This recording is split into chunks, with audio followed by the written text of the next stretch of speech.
All right, let's jump right into this explainer. I was recently going through Thomas Alefea's absolutely incredible work, 12 Steps to a Good Life, and I stumbled on something I just had to share. It's a highly specific, kind of unconventional journaling method designed for some really profound emotional healing. If you've ever felt like you're hauling around invisible emotional weight that pure adult logic just can't seem to budge, well, you're going to want to stick around for this one. So, why do our oldest emotional wounds stubbornly refuse to heal? We've all got some emotional baggage from the past, right? But here's the incredibly frustrating part. Trying to fix that deep, early pain with our standard everyday adult logic often just leaves us feeling totally stuck. I mean, we read the self help books, we try to rationalize everything, we tell ourselves to literally just get over it, and yet the pain is still there. So, what's really going on? Section 1. Meet your inner child. To really understand why we get stuck, we first have to recognize that our personality isn't just one solid block. It's made up of different parts, and a massive, often ignored piece of that puzzle is your inner child. This is a very distinct part of your personality that carries your unresolved childhood needs for love, safety, and validation. As the source text explains it, this part of you never actually grows up. Sure, it holds on to the pure innocence and the uninhibited joy of your early years, which is great. But unfortunately, it's also holding on to the unprocessed pain, the fears, and the deep confusion you experienced back then. And here is the crucial takeaway. When those early needs for love and safety aren't met, they don't just vanish into thin air just because we get older and pay taxes. No way.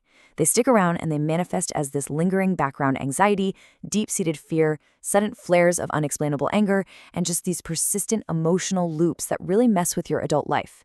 If you're experiencing these things on repeat, it's basically a massive red flag. Your inner child is jumping up and down saying, hey, I really need some attention here. Which brings us to section 2, the adult logic barrier. Now, you might be asking yourself, okay, if I know this part of me is hurting, why can't I just think my way out of it? Well, the text lays out this stark, wild contrast. On one hand, you have your adult mind.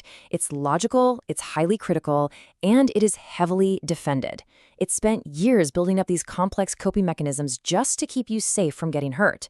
But on the other side is your inner child, which is raw, totally vulnerable, emotional, and just desperately seeking a deep connection. So our adult mind acts like this heavy shield. It means well, it's trying to protect us, but by doing that, it unintentionally blocks us from ever accessing those raw emotions we actually need to feel in order to heal. And that leads us to a pretty fundamental truth here. You literally cannot solve this emotional disconnect using the exact same critical faculties that built the walls in the first place. You can't use adult logic to fix a wound that doesn't even speak the language of adult logic. To actually heal, you have to find a way to completely bypass the brain's defense mechanisms. You need a psychological hack, basically, to slip right past the adult bouncer at the door of your subconscious. And that hack is exactly what we're looking at in Section 3, the non-dominant hand, or NDH technique. So, what is this all about? The non-dominant hand technique is exactly what it sounds like. It's a highly specific journaling method where you purposefully write with your wrong or non-favorite hand. So if you're right-handed, you're going to use your left. Left-handed, you use your right. It sounds so simple, but by forcing yourself to use those awkward, unfamiliar motor skills, you essentially short-circuit your brain's internal critic. It takes so much pure focus just to form the letters that your typical adult defenses completely drop their guard. The contrast in how you do this is absolutely fascinating. You use your comfortable, dominant hand to ask the questions, so you're acting as the capable, loving adult. But then, you literally switch the pen to the other side. You surrender physical control to your non-dominant hand, forcing yourself to write the replies with it, which lets the inner child answer. This physical shift creates a massive psychological shift, tapping directly into those deep, unprocessed, and vulnerable emotions.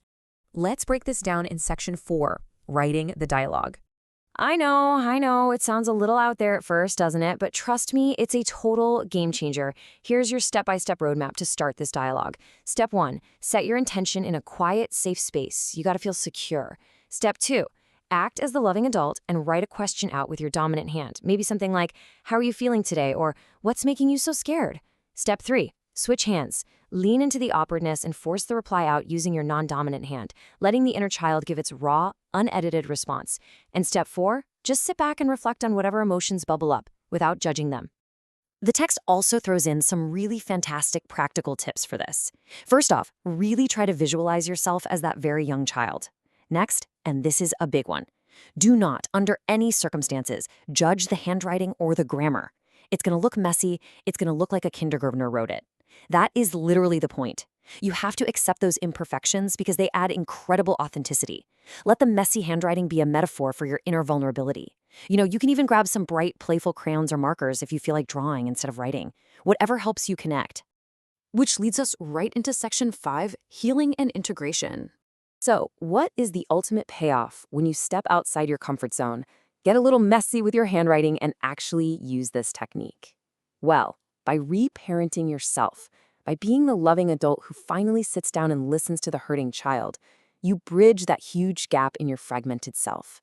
Integrating this childlike vulnerability with your capable adult mind uncovers the absolute root of your pain. And, maybe even more importantly, it fosters this immense sense of self-compassion. You finally stop being so angry at yourself for being stuck, and you start genuinely caring for the part of you that was hurting the whole time. It's just a beautiful path to genuine emotional integration. There's this fantastic quote featured in the text from Dr. Lucia Capaccioni, who is a pioneer in this space, and it says, "The discovery of the inner child is really the discovery of a portal to the soul." I just love that. It beautifully elevates the simple, slightly awkward writing trick into a deeply spiritual practice. It's not just about, feeling a little better on a Tuesday. It's about staying deeply connected to our simple, trusting, sensitive humanity. It keeps us grounded in who we truly are underneath all that heavy adult armor. As we wrap up this explainer, I really want you to think about the physical act of switching your pen to the other hand, actively silencing that loud inner critic, and just taking a moment to listen. So grab a pen with your wrong hand today, give yourself a whole lot of grace, and ask yourself this one simple question.